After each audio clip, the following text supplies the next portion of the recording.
9:41, gai hau egia esan pil-pilean dagoenean, gaur hemen Egunon Euskadin. Josu Erkoreka, segurtasun sailburu daukagu gurekin. Erkoreka jauna, egunon? Egunon bai. Sensazioa eta errealitatearen inguruan galdetu nahi dizut. Ez da lehen aldia, epe labur jakin batean, hainbat zuri gaiztoko albiste ezagutzen ditugunean, sensazioa izaten dugula kasuak io egin direla, baina segurtasun sailetik identifikatuta daukazue, arma zuriak tarteko eraso gehiago izan direnik azken egunotan? Bueno, esan behar da, arma zuriak erabiliz gauzatu izan diren delituen ikuspuntutik, hor igoera bat-bateko nabarmenik ez dela gertatu.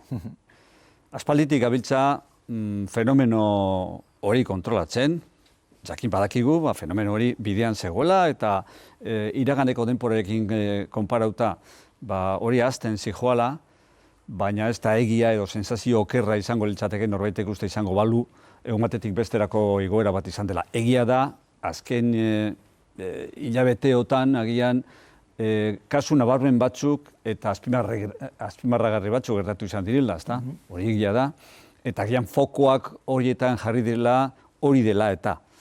Baina ez bat-bateko igoera nabarmena eman izan delako horren inguruan.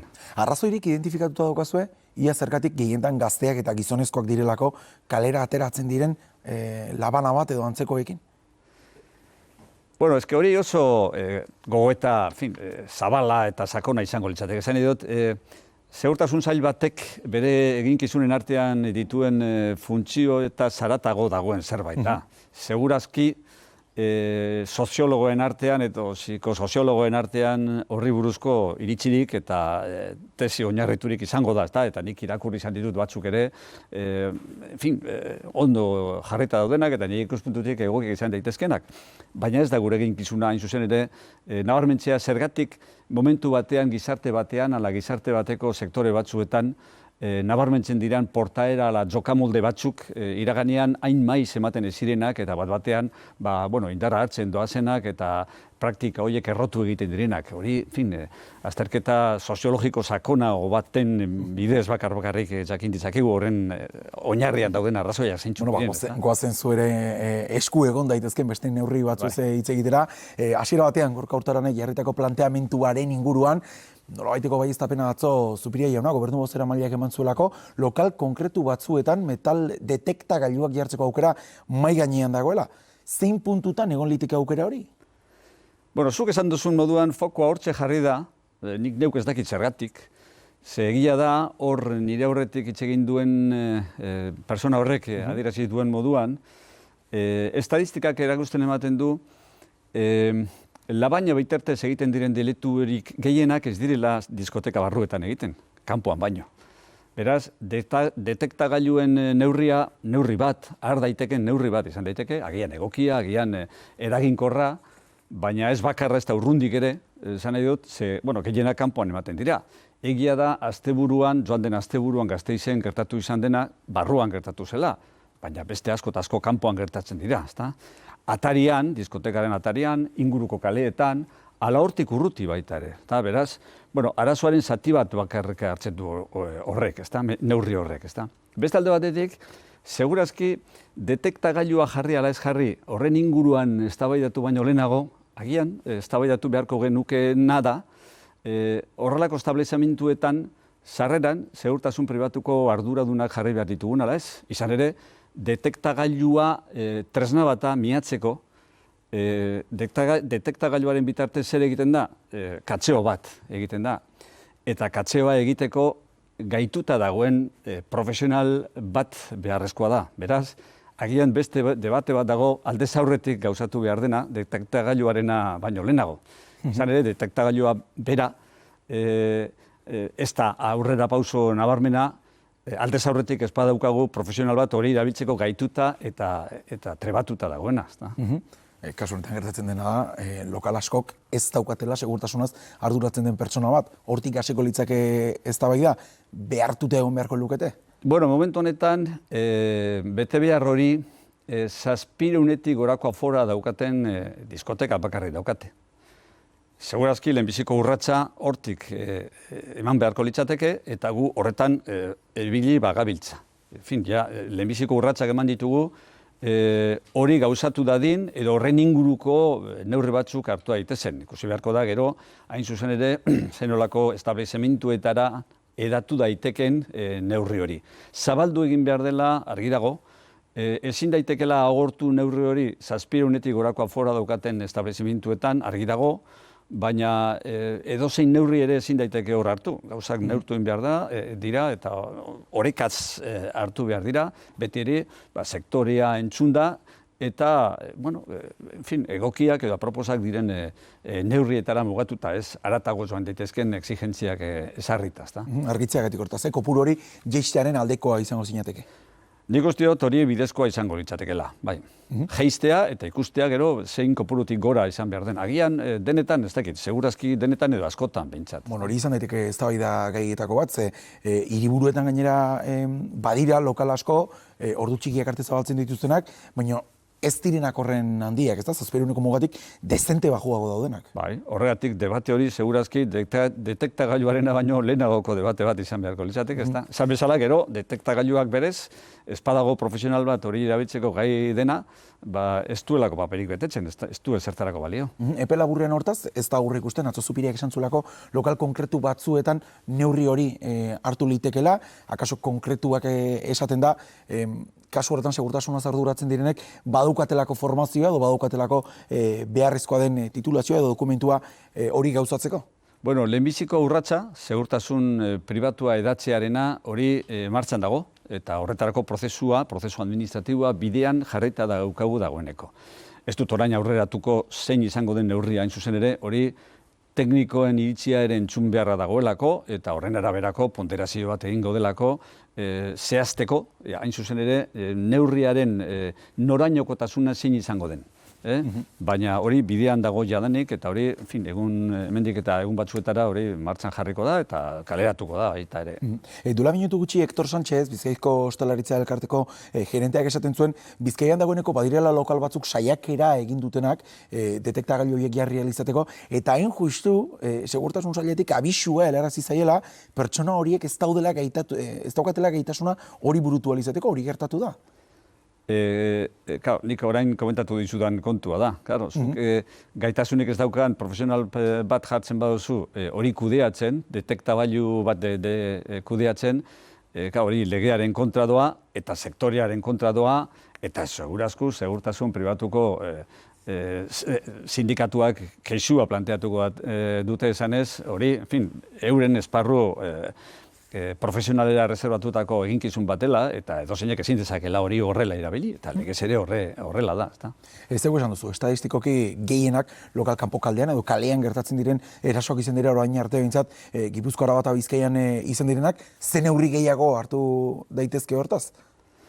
Bueno, hemen lehenik eta behin egin behar dena da, eta guk egin daukagu hori, baina hortik abiatuta, zain dut, labainaren erabileraren eta ondorio deliktiboekin egiten den erabilera horren mapa bat, geografia bat, ezta? Eta, bueno, horri buruz hainbat azterketa egin ditugu, eta argi dago, Bizkaian egiten direla, konstatatzen direla, labainarekin egindako delituen artetik 60% baino gehiago, gutxi asko, bataz beste. Gipuzkoan 26% eta Araban 11%. Gehiago inguru urbanoetan, urbanoak ez diren inguruetan baino, logikoa denez. Bizkaiari dagokionez esate baterako datu oso nabarmena, Bilboren inguruen, ez Bilboko udalerrian, Bilboren inguruan dagoen trama urbano guztian pilatzen dira, Bizkaian gauzatzen diren delituen artetik 4-3. Atara kontu beraz, geografia zein den gutxi asko, ezta? Hiriburuetan beriziki edo hiriburuen inguruko trama urbanoetan beriziki, ezta? Eta Bizkaian gehiago beste lurraldeetan baino. Beraz, lehenbiziko hurbilketa horixe da, jakitea, fenomen hori non gertatzen den, gero prebentzio neurriak hartu ahal izateko. Gero hor, diskoteken bosemaileak edo ordezkariak hitz egin duen moduan, badago hemen prebentzioaren ikuspuntutik baita ere hainbat neurri har daitezkenak. Prebentzioa segurtasunaren arloan, osasunaren arloan bezalaze, ez da neurri bakarra, bloke bakarra. Prebentzioa zailkatu egin daiteke, lehen mailakoa, bigarren mailakoa eta hirugarren mailakoaren artean. Hirugarren mailako prebentzio neurriak poliziari dagozkio, segurtasunaren erantzukizunak dira, baina beste guztiak ez ezinbestean. Hau da, gizartea sensibilizatu behar bada, gizartearen sakonean balore batzuk edatu behar baldin badira, elkar hartzeari buruzkoak, elkar bizitzari buruzkoak, labainaren erabilera bazterran uzten dutenak eta bar, hori ez da segurtasunaren erantzukizuna bakarrik. Balore horiek edatzea beste instantzia batzuen eginkizuna ere bada. Eta, en fin, balore horiek sartzea, ez da, horregatik esan nahi dut, prebentzioaren arloan, segurtasunaren esparruko ardura, hirugarren mailako prebentzio neurriak izan daitezke, ezta? Baina denak ez, hor badagoelako zintzilik egin beharrean, sensibilizazio lan bat segurtasunaren arlokoa bakarrik ez dena. Pasaren asteburuko irudi batzuk ere bolo-bolo ibili dira Zorrozarre auzoan dagoen diskoteka baten kanpokaldean, nola hainbat agentek gazte batzuk miatzen dituzten, neurri horren inguruan ere hitz egin da, ia mota honetako miaketak ere ugaritu egin behar diren. Ze protokolo dago hor, zerren arabera burutzen dira miaketa horiek? Bueno, hori izango litzateke neurri batean hirugarren mailako prebentzioa. Esan nahi dute sensibilizazio kanpaina bat, baizik eta behin lekuan gaudenean eta aldez aurretik egindako ikerketen arabera leku aproposak direnean estadistikak erakusten duen moduan horrelako neurriak hartzeko, prebentzio neurri terziarioak hartzeko, erabilera hor egiten delako, hor gauzatzen delako batez ere, miaketa da neurririk hurbilena eta errazena. Konprobatzea benetan, jenteak erabiltzen duen, ala ez duen, ala ez bakarrik labainak, ala arma zuriak, baizik eta beste tresna arriskutsu batzuk ere denetarik egoten baita, horrelako miaketak egiten direnean, denetarik, ezin izteko buduko gauzak eta harrapatzen baitira. Eta, miaketa egin, eta horiek identifikatzen baldin badira, persona identifikatu, eta gero dekomisoa egin. Esan nahi dut, behin-behinekoa, ala behin betirakoa, dekomisoa egin, prebentzio neurririk eraginkorrena hori delako. Hau da, deliturik egin ez dadin, horren erabilerarekin, gau hartan edo inguru horretan, dekomisoa egin, eta bere kasuan, erabili daiteken tresna bat baldin bada, ez bada tresna debekatua, ala labaina debekatua, baizik eta librea den labaina edo tresna bat, orduan zu behin-behineko dekomisoa egin, eta zu esan urrengo egunean ertzainetxeatik etorri eta emango zaizu barriro, ezta? Hori gertatuko litzateke esate baterako 11 zentimetro baino gutxiago dituzten labanen artean, ezta? Ze araudiaz ere hitz egin dugu, 11 zentimetro muga hor dagoelako, hortik gora edo irekiera automatiko daukaten labanak daudela debekatuta, kalean araututako labana bat eramango balu, miaketa egindako unean, kendu egingo litzaioke. Bueno, debekatuta daudenak, horiek bai kendu egiten dira, horiek erabiltzea eta erakustea eta kalean ibiltzea horiek debekatuta dagoelako. Ez bakarrik automatikoak eta 11 zentimetrotik gorakoak, baizik eta baita filo bikoitza daukatenak ere, horiek ere debekatuta daude, ezin daitezke kalean erabili. Are gehiago, libre direnak ere, leku desegokietan erabiltzen baldin badira, arriskua sortuz, eta prebentzioa eskatuz, horiek ere kendu daitezke, bakoitza proporzio sartutako, kasu bakoitzean proporzio sartutako neurri batekin, ezta? Hortaz, naiz eta legala izan, ertzaintzak miaketa batean aurkituko balu, unean horta mintzat, kenduko litzaioke, arrisku hori mintzat, hor txe bokatuko litzake. Bai, horrela egiten da, eta horrela egiten ari gara. Zorain, ez bakarrik asteburu honetan fokoak jarri direlako, aurreko asteburuetan ere aspalditik gabiltza horrelako neurriak hartzen, ezta? Beste erkidego batzuetara begirada zabalduta, Nafarroaren adibidea daukagu, pasaden urtarrilaren 16an pertsona bat hiltzelako, armazuriz egindako eraso batean baita ere, kasuistika beretsua da errealitate hori edo kasu honetan Euskadik baino ez dago erronka hori? Ez, fenomeno hau oso edatuta dago, ez da bakarrik hemen gertatzen. Jokamolde berdinantzekoak daude hiri handietan, bai Madrilen, bai Barcelonan ere horrelako kanpaina bat bultzatu zuen bai udalak eta baita mozoek han ere oso kezkatuta zeudelako labainaren erabileraren inguruan, ezta? Madrilen, Sevillan, en fin, hiriburu handietan horrelakoak ematen dira eta modu beretsuan gainera. Inguru berdin antzekoetan erabiltzen dira eta baldintza berdin antzekoetan baita ere. Amaitzeko, Zaldibaren kasuaz ere galdetu egin nahi dizut, Berter Recyclingen gainean ertzaintzak egindako txosten batek ondorioztatu delako, berez arautua baino eremu handiagoa hartu zuela Zaldibarko zabortegi horrek, hori da ondorioa baieztatzen dena txostenak? Niri hor prudente izatea dagokit. Zan nahi dut, ertzaintza hor ikertzen dabil, baina funtzio judizialetan. Zan nahi dut, epailearen agindupean eta epaileak bultzatutako ikerketa baten baitan. Nik datuak ezagutzen ditut, baina ez dagokit niri hori zabaltzea eta horren berri ematea. Beraz, horren berri jakingo dugu, epailearen goraberak zabaltzen direnean edo ezagutzera ematen direnean. Sortuen zalantzetako bat izan delako, ia txosten horren bitartez lortu den ondorio hori izango litzateken arrazoia lur-jauzia bera izan ote zen ala ez?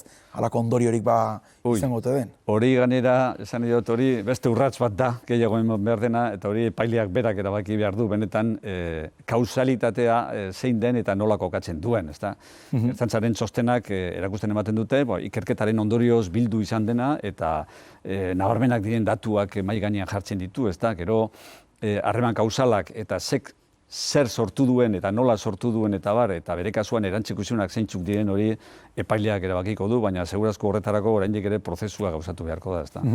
Transferentzien gaineko batzordeko presidentea ere bazara, Itxaso jauna, behin eta berriz entzun dugu esaten aldirietakoa, segituan burutuko dela, bi gobernuen aldeko borondatea egon badagoela, baina zain da ez da berririk iristen.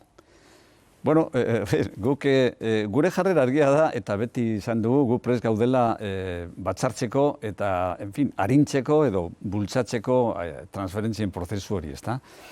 Egia da, beste aldetik, guk aurrean ditugun ordezkarien partetik, sarri askotan informazio premiazkoak ematen direla esanez, gaur egingo da, bihar egingo da, dena prest dago, dena ia prest dago, baina gero gauzak ez daude hain prest, eta ez daude hain aurreratuta, beti esan bezala, segurazki jarrera ere horretarako prestua ez delako, ezta? Nik beti izan dut transferentzien kontua arazo teknikoetan baino, arazo politikoetan, borondate politikoan oinarritzen dela. Eta borondate politikorik ez dagoenean, arazo teknikoak ere aurkitu egiten direla eta hor oztopoak bilatzen direla, ezta?